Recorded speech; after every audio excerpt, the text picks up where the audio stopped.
I'm Hani Bawardi. Talked about myself during the spiel because Stas Bassam suggested I do. So, what else would you like to know? In regards to integration with identities, could you give us a brief, short summary in regards? Sure. There is something called immigration paradigms, which kind of delineates how immigrants become Americans. They're not accepted automatically as Americans, and everyone went through that motion. So for Europeans, it's a process of quote unquote becoming white, like how the Irish became white is a title of a book. So Arab Americans kind of follow the contours of this journey of integration.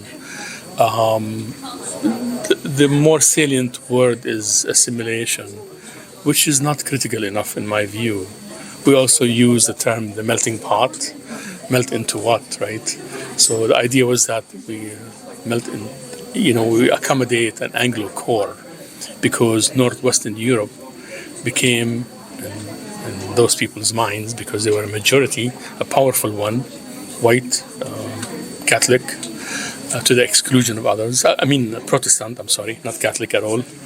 Protestant and white to the exclusion of others, even including Southern Eastern Europeans who were not considered white when they first came. The Irish, beginning with the Irish, mid-19th century, and Polish, Italians. Arabs have also had to fight for inclusion as citizens, so they had to prove that they are white because you have to be a free white person to qualify for citizenship. And frankly, because they looked white enough and they were hardworking, local judges kind of took their side, and it was not a huge battle per se. But inclusion becomes harder when you have more diversity. Like you had immigration restrictions in this country from 1924, between 21 and 24, it's called the quota system, all the way until 1965. So only a small percentage, 1% of the people from any country already in the United States can enter. And that kind of severed immigration, and Arab Americans became cut in two waves. The original immigrants who came late 19th century, early 20th century, until World War I, and those. I also had a question about how is the training important? How is the training important for the students? Training in, what do you mean by training? As in the whole speech in regards to like the conference, in regards to like how do you think Arab American history is important to the future of other students? Well, if you receive an email from me, at the bottom it says, there is no substitute for a people telling their own story. And the quote I borrowed years ago from an author, a thinker named Rashid Khalidi. And I think the more people understand their own history, the more they control their own destiny and the narrative. You don't have to control the narrative, but you have to contribute to forging it. In the process, you become aware of who you are as a person and as part of a community.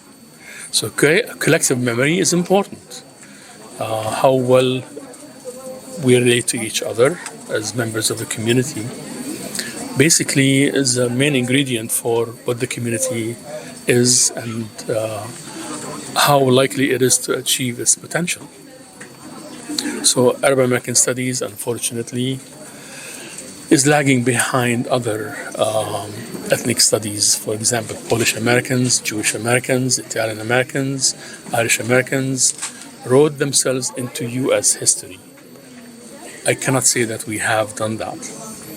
In my case, I had a lot of mentors, beginning with Professor John Bukowczyk, who is Polish, and Barbara Aswad, and Janice Terry, and Michael Suleiman, Edward Said, and it's a long list.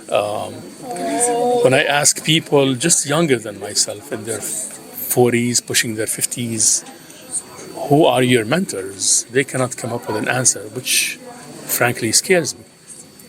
So we kind of abandoned the essential studies about about Arab Americans and writings in Arabic. We neglected translations. We didn't have repositories that are cared for and made available to scholars. That's why I felt that the safest place for all these documents is in my possession right now. So I'm still shopping for a place to deposit them. We'll see about that, but they are available to scholars to look at. The problem is very, very few people in Arab American studies, Arab American experts in the entire country. I am one of two people who are native speakers. More young people are attracted to Arab American studies lately and to history, fortunately. But we have not translated essential writings by the early immigrants, including the output of the Arabat al-Qalamiyya, or the pen bond. I'll give you an example. There's a book written by Abdul Nasih Haddad, who is a member of that society, the pen bond, along with Gibran Khalil Gibran and others. And he wrote a book called Hikayat al-Mahjar, Tales of the Diaspora. And that book describes the day-to-day lives of early immigrants in Lower West Side of Manhattan. I cannot say that in the English language we have a word about what life was like in Lower West Side of Manhattan in details, the details of that life. Yeah, we talk about it in general terms. But those guys were very, very productive, and they understood their place in history and who they were, and wrote about that. So we need to translate their works in order to understand where we came from.